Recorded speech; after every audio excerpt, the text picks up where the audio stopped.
பெரியோர்களே,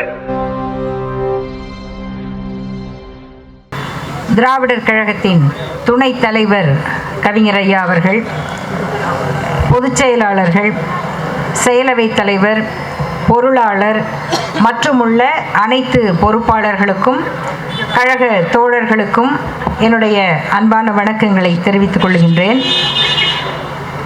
மிக ஒரு நெருக்கடியான சூழ்நிலையில் நான் எங்கே இந்த ஆர்ப்பாட்டத்தில் கலந்து கொள்ள முடியாமல் போய்விடுமோ என்ற கவலையோடு, எப்படியும் நிகழ்ச்சி முடிவதற்குள் வந்து சேர்ந்து விடுவேன் என்கிற நம்பிக்கையோடு வந்து கொண்டே இருந்தேன். நிகழ்ச்சி தொடங்கியதில் இருந்து எல்லோருடைய உரைகளையும் பெரியார் வலைக்காட்சியில் பார்த்து கொண்டே வந்தேன். என்ன நம்ம பேசுறதுக்கே ஒன்றும் இருக்காது போல இருக்கே, இப்படி எல்லாரும் வச்சு வாங்குறாங்களே, அவங்க பாவம், உண்மையிலேயே பாவம் தானே அப்படின்னு எனக்கே கொஞ்சம் பரிதாபமாயிருச்சு அப்படின்னு பார்த்துக்கங்க. ஏன்னா பார்ப்பன நண்பர்களும் சரி, பார்ப்பன தோழியர்கள், சகோதரிகள் அவங்கெல்லாம் இதை பார்த்துக்கிட்டு இருப்பாங்க. நாம் நிறைய இங்கே அறைகூவல்கள், சவால்கள் இதெல்லாம் நிறைய இங்கே கேட்டிருக்கோம். நான் சில கருத்துக்களை மட்டும், நேரம் மிக குறைவாக இருக்கிறது என்பதால் சில கருத்துக்களை மட்டும் உங்களோடு பகிர்ந்து கொள்ளுகிறேன். ஒன்று, உண்மையாக இந்த கூட்டத்தில் முழக்கம் போடணும், நம்ம முழக்கம் போட்டு தான் தொடங்கியிருக்கோம். ஆனால் சரியான முழக்கம் எது அப்படின்னு சொன்னால், பேராசைக்காரனடா பார்ப்பான், அவன் பெரியதுரை எனில் உடல் வேர்ப்பான், பிள்ளைக்கு பூணூலாம் என்பான், அவன் பிச்சு பெருங்குடலை தின்பான் என்று பாடிய மகாகவி பாரதியின் கவிதையை தான் நாம் இங்கே முழக்கமாக போட்டிருக்கணும். ஏன்னா வேறு ஒன்றுமே சொல்ல வேணாம். இதை தவிர இந்த பார்ப்பனர் அப்படிங்கிற அந்த பதத்துக்கு, சொல்லுக்கு வேற யார் இவ்வளவு தெளிவாக டெஃபினிஷன் கொடுத்துருக்குறாங்க? இல்லை. இன்னொன்று, பார்ப்பனர் என்பது பொது பெயர், அதை சொல்லக்கூடாது அப்படின்னா உங்களை என்னென்னு சொல்கிறது அப்படின்னு கேட்குறோம். பிராமணர்னு சொல்லுங்க அப்படின்னா, பிராமணர்னு ஒரு ஜாதி இல்லையே. யாராவது உங்களுடைய ஜாதி சர்டிஃபிகேட்லேயோ ஒரு பார்ப்பனர்களுடைய ஜாதகத்திலேயோ இவர் பிராமண ஜாதி அப்படின்னு போடுறீங்களா? உங்களுக்கு வேறு ஜாதி பெயர் இருக்குது, அதில் உட்பிரிவு இருக்குது, கோத்திரம் இருக்குது, கோத்திரம் எந்த ரிஷி வகையில் வந்ததுன்னு இருக்குது, இப்படியெல்லாம் இருக்கே தவிர இந்த ஜாதிக்கு பெயர் பிராமணர் அப்படின்னு இல்லை. பார்ப்பன மகனே, பார்ப்பன மகனேன்னு சங்க இலக்கியத்திலிருந்து ஆரம்பிச்சிருக்காங்க. நம்முடைய துணைத் தலைவர் அவர்கள் சொன்னது போல, பார்ப்பன மாந்தர்கள் பகர்வது கேள்வின்னு அன்பாவும் சொல்லியிருக்காங்க. கடைசியாக அந்த சமூகத்தில் பிறந்த பாரதியார் இந்த நாட்டுக்கு விடுதலை வந்துருச்சுன்னா என்னென்ன நடக்கும் அப்படின்னு சொல்லும்போது, பார்ப்பானை ஐயன் என்ற காலமும் போச்சே, வெள்ளை பரங்கியை துரை என்ற காலமும் போச்சேன்னு சொன்னார். அப்போ இந்த நாடு சுதந்திரம் அடைஞ்சதுங்கிறதுக்கு 2 இலக்கணம் பாரதியார் சொன்னபடி. ஒன்று, பரங்கியை துரை என்ற காலம் போச்சு. அப்போ பார்ப்பானை ஐயர் என்ற காலமும் போனாதானே இந்த நாட்டுக்கு சுதந்திரம் வந்ததாக அர்த்தம். இந்த நாட்டுக்கு சுதந்திரம் வரணுங்கிறீங்களா, இல்லைங்கிறீங்களா? ரெண்டாவது, என்ன இந்த நாட்டில் பார்ப்பனர்களுக்கு ஆபத்து? கொஞ்சம் நியாயமா மனசாட்சியோட நீங்கள் பார்ப்பன ஆண்களை விடுங்கள், நான் பார்ப்பன பெண்களை கேட்குறேன். இந்த நாட்டில் பார்ப்பனர்களுக்கு, பார்ப்பன பெண்களுக்கு என்ன ஆபத்து, என்ன குறைபாடு? உங்களுக்கு வந்த குறை, உங்களுக்கு இருந்த கொடுமையெல்லாம் யார் செஞ்சது? 7 வயதுக்கு முன்னால் பெண் ருதுவடைவதற்கு முன்னால் அவளை திருமணம் செய்து கொடுப்பதுதான் தந்தையின் கடமை. அவள் ருதுவாவதற்கு முன்னால், இதெல்லாம் அவங்க பாஷை, அவள் பருவமடைவதற்கு முன்னால் திருமணம் செய்து கொடுக்காத தந்தை நரகத்துக்கு போவான். முதல் கொடுமை. அப்படி திருமணம் செய்து குழந்தையை பெற்று அவளுக்கென்று எதுவுமே இல்லாமல், அவளுக்கு சொத்து கிடையாது, ஸ்ரீதனா என்று அவர் தந்தை கொடுப்பது, அது என்ன 1 2 இருக்கலாம், அதை தவிர அவளுக்கு சொத்து கிடையாது, கணவனுக்கு நிலம் இருக்கும், புலம் இருக்கும், வசதி இருக்கும். அவர் செத்து விட்டால் ஒன்று உடன்கட்டை ஏற வேண்டும். அவங்க வயசு என்னவா இருந்தாலும் நெருப்பில் ஏற்றி கொன்று விட்டு சதிமாதான்னு கும்பிடுவாங்க.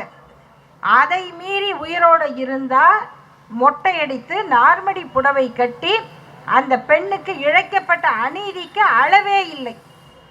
இந்த கொடுமைகளையெல்லாம் செய்த இந்த உங்கள் இந்து மத சனாதன வர்ணாசிரம தர்மத்தில் இருந்து உங்களை காப்பாற்றியது இந்த திராவிட இயக்கம் இல்லையா? ராஜாராம் மோகன் ராய் அங்க தொடங்கினாரே வங்காளத்தில், அதற்கு பிறகு அதை செய்வதற்கு எடுத்து செய்வதற்கு அங்க ஒரு இயக்கம் இன்றைக்கு வரை இருக்கிறதா? இன்றைக்கு வரை விதவை என்ற சொல்லை பயன்படுத்தக்கூடாது, விதவை கோலம் கூடாது, குழந்தை திருமணம் கூடாது என்று நாங்கள் பேசுகிறோமே. எங்கள் பேச்சினால் எங்கள் போராட்டத்தால் காப்பாற்றப்படுகிறவர்கள் உங்கள் சிதம்பரம் தீட்சிதர்கள் வீட்டு பெண்கள் இல்லையா? அவர்களை காப்பாற்றுவதை தவிர, அவர்கள் நல்ல வாழ்க்கை வாழ்வதை தவிர இந்த திராவிட இயக்கத்தினால் உங்களுக்கு ஏற்பட்ட இழப்பு என்ன என்பதை மனசாட்சியோடு யோசித்து பாருங்கள். திருமணம், விவாகரத்து, பதவிகள், முன்னேற்றம் இவை அத்தனையிலும் மற்றவர்களை விட பார்ப்பன பெண்கள் அதிகமான இடத்தை பெற்றிருக்கிறார்கள். அவங்க இன்னைக்கு உடை மாற்றம், கிராப் வெட்டுறது, திருமணமோ விவாகரத்தோ எதுவுமே இன்னைக்கு அவங்களுக்கு பெரிய தடை இல்லை.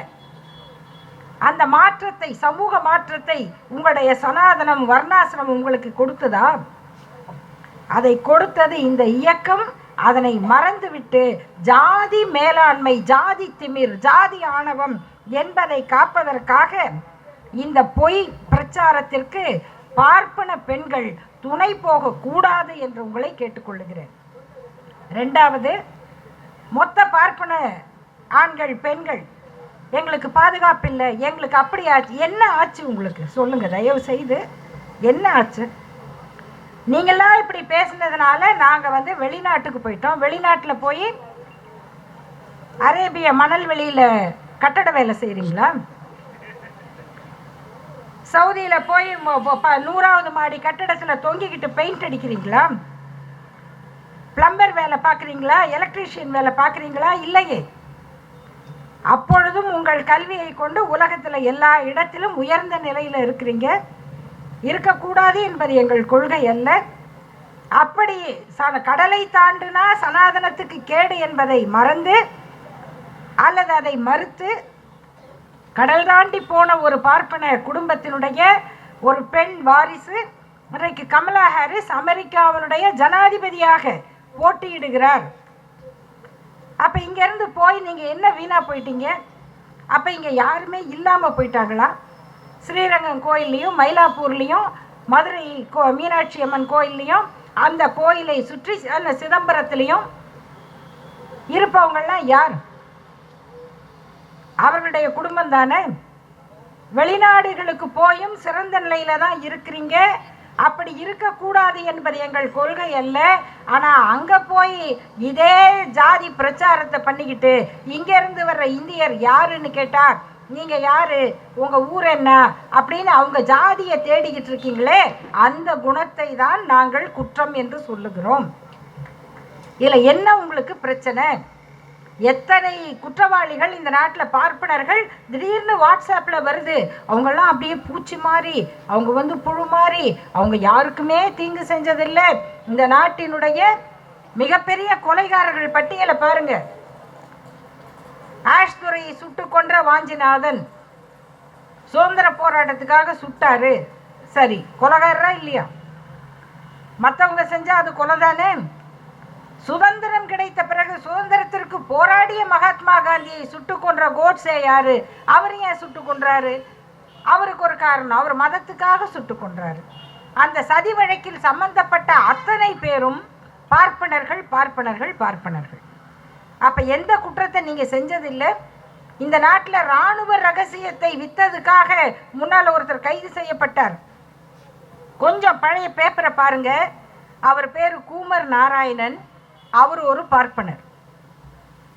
குஜராத்தில் ஏராளமான இஸ்லாமியர்கள் படுகொலை செய்யப்பட்ட போது அதில் மிக கொடுமையான வழக்காக நடந்த பில்கிஸ் பானு வழக்கில் கைது செய்யப்பட்ட 11 பேர் அந்த பெண்ணால் அடையாளம் காணப்பட்டவர்கள், நேரடியாக தண்டிக்கப்பட்டவர்கள், ஆயுள் தண்டனை.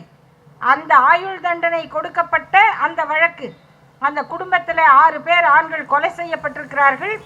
இந்த பெண்ணுடைய சின்ன பெண் குழந்தை, அந்த குழந்தைய காலை பிடிச்சி தரையில் அடித்து கொலை பண்ணியிருக்காங்க. கர்ப்பிணியாக இருந்த அந்த பெண்ணை பலாத்காரம் செஞ்சாங்க, வன்புணர்வு செஞ்சாங்க. அந்த வழக்கில் 11 பேர் ஆயுள் தண்டனை வழங்கப்பட்டவங்கள அவங்க நல்லவர்கள், நன்னடத்தைக்கு உரியவர்கள் அப்படின்னு சொல்லி தண்டனை காலம் முடிவதற்கு முன்னால் அவங்கள அந்த அரசாங்கம் விடுதலை செய்தது. அதுக்கு கொடுக்கப்பட்ட நற்சான்றிதழில் அவர்கள் பிராமணர்கள், அதனால் அவங்கள நாங்கள் விடுதலை செய்கிறோம். வேற யாரையாவது இந்த நாட்டில் ஒரு சாதாரண குற்றம் செய்தவரை கூட நன்னடத்தையில் விடுதலை செய்யும் போது இவர் முதலியார் அதனால் விடுதலை செய்கிறோம், இவர் வன்னியர் அதனால் விடுதலை செய்கிறோம், இவர் செட்டியார் அப்படின்னு நீதிமன்றமோ அரசாங்கமோ சொல்லுமா? சொல்லுவதற்கு இடம் இருக்கிறதா? இப்படிப்பட்ட வாய்ப்பை, வசதியை கையில் வைத்து கொண்டு அடுத்த சமூகத்தை மனிதராக கூட மதிக்காத மனப்போக்கை வளர்த்து கொண்டிருக்கிற நீங்கள் இந்த நாட்டில் இதெல்லாம் பேசலாமா? பேசுவது நல்லதா அப்படின்னு யோசிச்சு பாருங்க. இதுக்கெல்லாம் மேலே இன்னொன்று இருக்கு. தயவு செய்து பார்ப்பன நண்பர்களே, ஆண்களோ பெண்களோ கொஞ்சம் யோசிங்க. உங்கள் குழந்தைகளுக்கு நீங்கள் என்ன சொல்லி கொடுக்கிறீர்கள்? கொஞ்சம் நேர்மையா யோசிங்க. ஒரு பள்ளிக்கூடத்தில் எந்த ஜாதின்னு தெரியாத குழந்தைகளுக்கு நடுவில் முதல்ல நாங்கள் பிராமின், நாங்கள் சாமி மாதிரி, நாங்கள்லாம் வசதி அப்படின்னு பேசுகிற, ஜாதி பேச்சை தொடங்குகிற குழந்தைகள் யார்? பார்ப்பன குழந்தைகளாக இருக்கிறார்கள். நீ முட்டை கொண்டு வராத, நீ வெங்காயம் கொண்டு வராத என்று பள்ளி நிர்வாகம் எதுக்கு உத்தரவு போடுது? அந்த பள்ளியில் பார்ப்பன குழந்தைகள் படிக்கிறார்கள். உங்கள் குழந்தை 4 பேர் படித்தா அங்கே படிக்கிற 40 குழந்தை கறி சாப்பிடக்கூடாதுன்னு சட்டம் போடுகிற அதிகாரம் உங்களுக்கு இன்னும் இருக்கிறது. அதை பள்ளிக்கூடத்தின் மூலமாக செயல்படுத்த வைக்கிற அந்த அதிகார வாய்ப்பு உங்களுக்கு இருக்கிறது. சமூக பாதுகாப்பின் உயரிடத்தில் இருந்து கொண்டு மற்றவர்களுடைய சோற்றிலே மண்ணை போடுகிற அந்த வேலையை நீங்கள் செய்து கொண்டிருக்கிறீர்கள். நீங்கள் செய்து கொண்டிருப்பதுதான் குற்றம் என்பதை உணருங்கள், திருந்துங்கள், தயவு செய்து திருந்துங்கள். இதை இன்னைக்கு நாங்கள் சொல்லலை. தந்தை பெரியார் பேசிய ராயப்பேட்டை லக்ஷ்மிபுரம் பிராமண யுவர் சங்கம், இளைஞர் சங்கம், அங்கேயே கூப்பிட்டாங்க. அங்கேயே அவர் தான் சொன்னார், தயவு செய்து திருந்துங்கள், நீங்கள் என்ன செய்கிறீர்கள் என்பதை புரிந்து கொள்ளுங்கள். கடைசியாக ஒன்று, நமக்கு பேசுனவங்களாம் நிறைய ஹிட்லரை பற்றியும் பேசுகிறாங்க, யூதரை பற்றியும் பேசுகிறாங்க.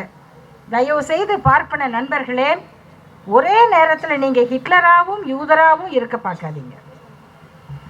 அது எப்படி யூதராகவும் இருப்பீங்க, இஸ்ரேலையும் சரியும்பீங்க, அவங்கள கொன்ன ஹிட்லரையும் சரியும்பீங்களா? இந்த நாட்டின் சிறுபான்மையினர் மீது நடத்தப்படுகிற தாக்குதல் வரும்போதெல்லாம் வாய்மூடி மௌனம் காக்கிற பார்ப்பனிய சிந்தனையாளர்கள். குஜராத்தில் மாணவர்களுக்கு தேர்வு வைக்கப்பட்டது. யூதர்கள் பிரச்சனைக்கு ஹிட்லர் சொன்ன சொல்யூஷன் என்ன? கடைசியா கிளென்சிங். இஸ்லாமியர்கள் பிரச்சனைக்கு அதை தான் கையாளணும் என்று மாணவர்களுக்கு, அதாவது அழித்தொழித்தல். இன்னைக்கு காசாவில், பாலஸ்தீனத்தில் இஸ்ரேல் என்ன செஞ்சுக்கிட்டு இருக்குதோ அதைத்தான் அந்த யூதர்களுக்கு ஹிட்லர் செய்தார். அந்த ஹிட்லர் செய்த செயலை நியாயப்படுத்தி குஜராத்தில் பாடத்திட்டம் வைத்திருக்கிறது.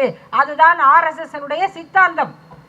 அப்போ நீங்கள் யூதர்களாகவும் வாழணும்னு நினைக்கிறீங்க, ஹிட்லராகவும் வாழணும்னு நினைக்கிறீங்க.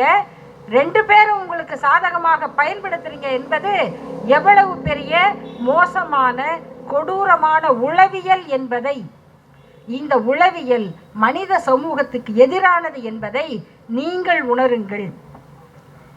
கொஞ்சமாவது மாற்றம் என்பது யார் இதை செய்கிறாங்களோ அவங்க கிட்ட இருந்து வந்தாதான் மற்றவங்களுக்கு புரியும். அதை தொடங்க வேண்டிய இடத்தில் இருக்கும் நீங்கள் அதை பாதுகாக்கிற முயற்சியில் இன்னைக்கு உங்களுக்கு அடியாளாக எங்கள் சகோதரர்கள் கொஞ்சம் பேர் வந்திருப்பாங்க. எப்பயுமே அப்படி வருவாங்க. நம்ம ஏன் அவங்கள பற்றி பேசுறதில்ல? இப்படியான ஆட்கள் எப்பொழுதும் உங்களுக்கு கிடைப்பார்கள். ஆனால் நீங்கள் திருந்துவது ஒன்றுதான் உங்களுக்கு நல்லது என்பது மட்டுமல்ல, இந்த நாட்டுக்கு நல்லது. இந்த நாட்டின் மீது நீங்கள் அக்கறை உள்ளவர்களாக இருந்தால் நீங்கள் சீர்திருத்தத்தை, முற்போக்கு கருத்தை, சமத்துவம் என்பதை நீங்கள் முன்னெடுத்தால் இந்த சமூகத்தில் பல பேர் உங்களை பின்பற்றுவார்கள். உங்களை பார்த்து தானே நாங்கள் இங்கிலீஷ் படிக்க கற்றுக்கிட்டோம். உங்களை பார்த்து தானே படிக்க கற்றுக்கங்கன்னு பெரியார் சொன்னார்.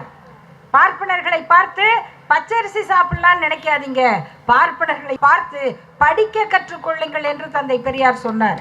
உங்கள்கிட்ட எது நல்ல குணம் இருக்கோ அந்த நல்ல குணம் மற்றவர்களுக்கு பரவ வேண்டும். உங்களிடம் இருக்கும் இந்த மோசமான ஆதிக்க மனப்பான்மை, பிறப்பினால் நான் கொஞ்சம் மேலே, அதை தலைக்கு மேலே குடுமி வச்சு வேற காட்டுவேன் என்று நினைக்கிற அந்த மனப்பான்மை உங்களுக்கும் நல்லதல்ல, உலகத்துக்கும் நல்லதல்ல என்பதை உணர்ந்து திருந்துங்கள் என்று உங்களை அன்பாக கேட்டு விடைபெறுகிறேன். நன்றி, வணக்கம்.